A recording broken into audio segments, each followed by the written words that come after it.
لیکن خدایا تیری مغفرت پر بھروسہ کیا ہے، اور تو سب سے زیادہ بھروسے کے قابل اور تمام ان لوگوں سے زیادہ عطا کرنے والا ہے جن کی طرف رغبت کی جاتی ہے،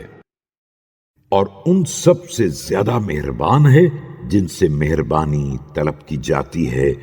لہذا مجھ پر رحم فرما۔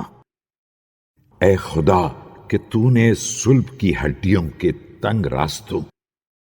اور رحم مادر کی تنگ نالیوں سے ایک حقیر نطفے کی شکل میں گزارا ہے۔ تو نے مختلف حجابات سے میری پردہ پوشی کی ہے، اور مختلف حالات میں مجھے کروٹیں بدلوائی ہیں، یہاں تک کہ جب میری صورت مکمل ہو گئی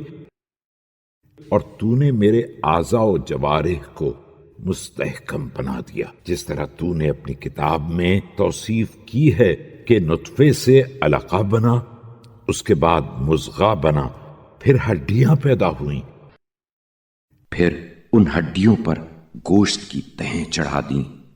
پھر جیسا تو نے چاہا ایک دوسری طرح کی مخلوق بنا دیا۔ پھر جب مجھے تیرے رزق کی ضرورت پڑی اور میں تیرے باران کرم سے بے نیاز نہ ہو سکا، تو نے میری غذا بہترین ماکولات و مشروبات کو بنا دیا، جسے تو نے اپنی اس کنیز کے جسم میں دوڑا دیا جس کے شکم میں مجھے جگہ دی تھی،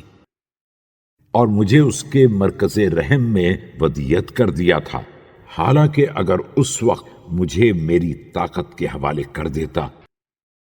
اور میری ہی قوت کے سپرد کر دیتا تو ہر تدبیر مجھ سے الگ ہو جاتی اور ہر قوت مجھ سے دور بھاگ جاتی۔